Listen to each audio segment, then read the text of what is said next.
What up guys, my name is Adrian from YouMotorcycle. In today's video we're talking about 10 lies that motorcyclists tell themselves and why they're wrong. And I tell myself these lies too, like still, even though I know this, so I'm with you on this one, alright?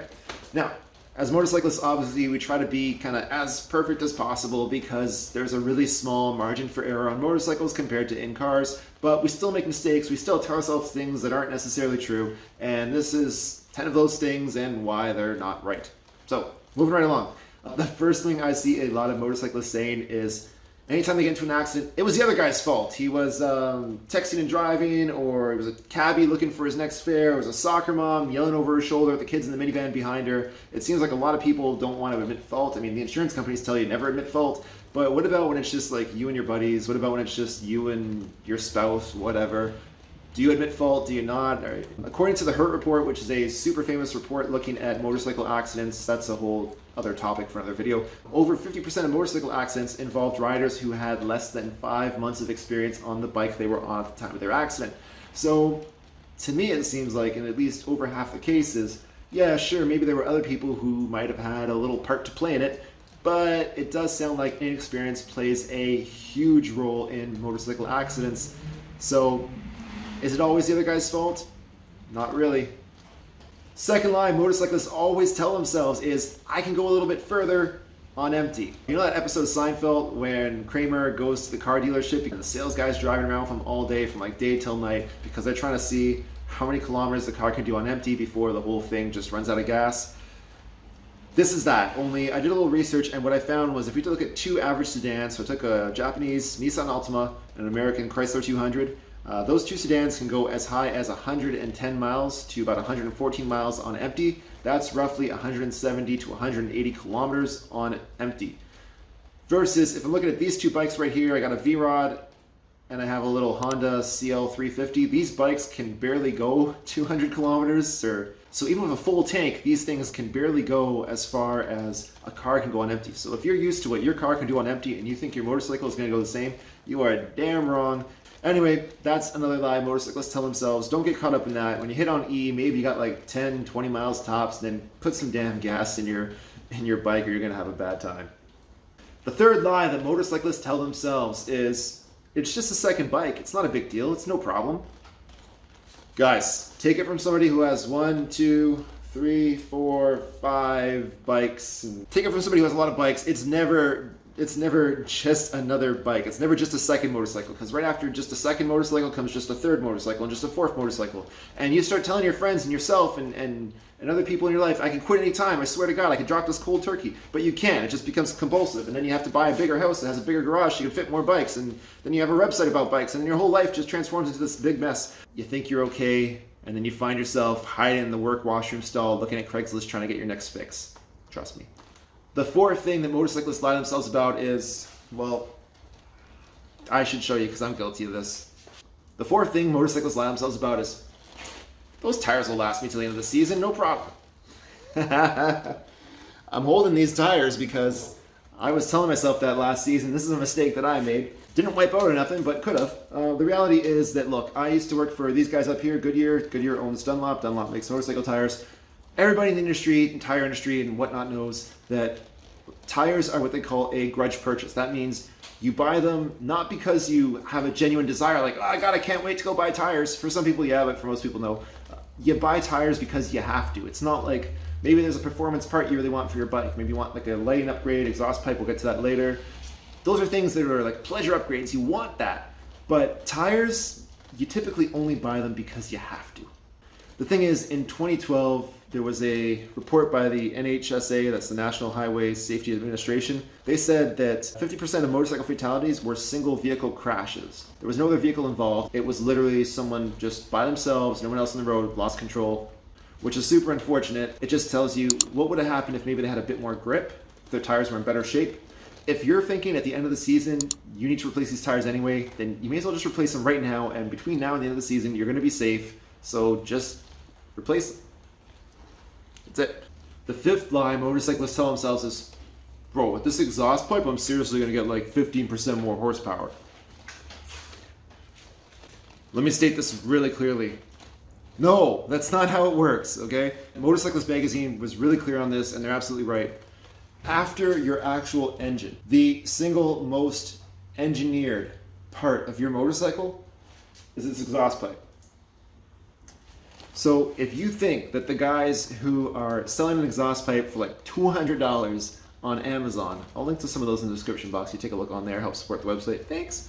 If you think that those guys who are selling cheap $200 exhaust pipes are putting the same amount of research and development as the guys who are designing your motorcycle, you are crazy. Now, I understand the arguments. Whether you like loud pipes, you don't, I couldn't care less. Leave me a comment, let me know what you think. But what I realize is, to meet emissions requirements, motorcycles are getting more and more kind of chokeholded. So people think if you open up the pipes more with free-flowing exhaust pipe, you're gonna get more power. And sometimes yes, sometimes no, because your engine is super engineered to work with what it was given. And when you start messing with that, unless you're doing like a full stage 1 kit, I got a video on that, I will probably post a link to it up here somewhere. Unless you're gonna be, making stuff all of the whole shebang, where you're gonna do exhaust pipe, you're gonna do a fuel processor, you're gonna do jets if you have an older bike with carburetor, fuel processor for a newer bike like this one, high breathing air filter, and you have them all tuned to all work together in sync, what you're getting is not actually gonna make you have more power. It'll feel like you have more power because the throttle response will be more crisp and the bike will make more noise. So when you have that crispness early on and when you have that noise all throughout the power band, it's gonna trick your head into thinking you're having more power all throughout the power band, but actually, if you put on the dyno before and after, the differences could be negligible or they could even be less power. So think about that.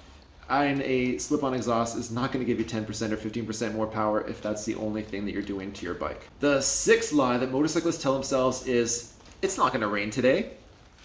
I say that it's a long weekend and I'm filming this video because I'm not riding because it is freaking raining today, okay? So if anyone tells you, yeah, come on a ride with me on Saturday, it's not going to rain, just slap it, because this is science, all right? Look.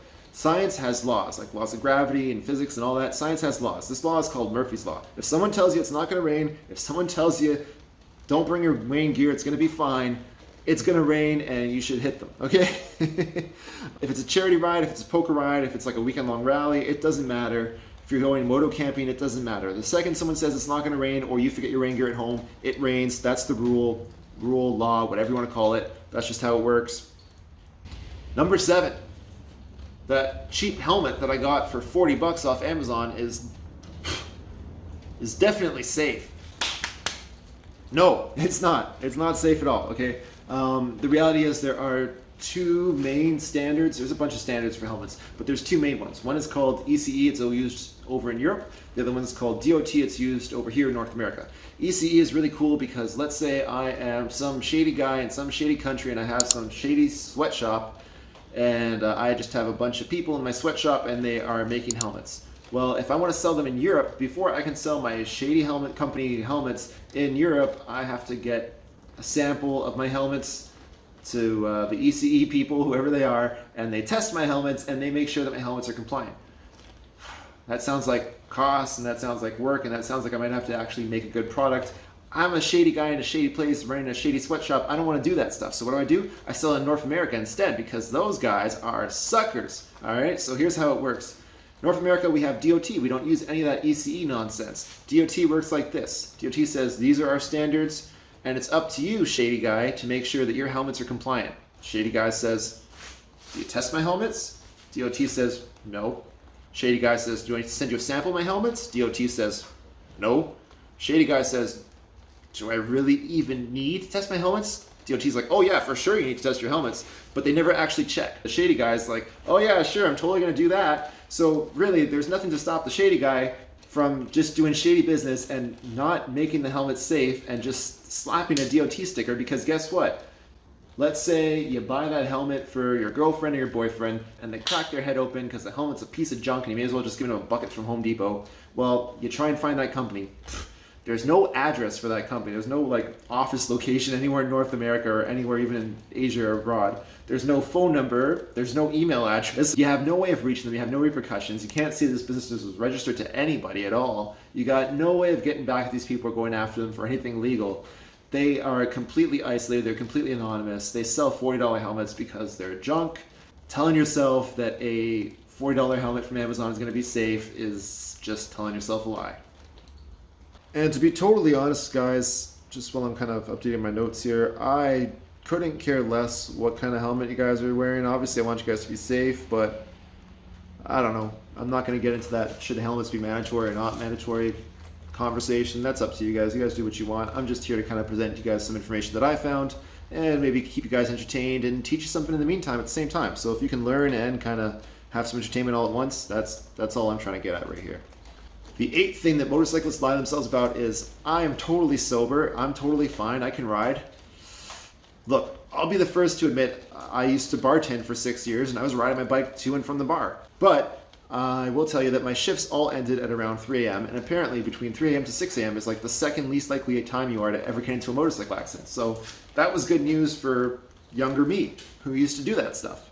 More importantly though, the NHSA, that's the National Highway Safety people, they've said that in 2017, about 33% of all fatal motorcycle accidents involve the motorcycle rider consuming alcohol. So if you are consuming alcohol, it does seem like you're pretty likely.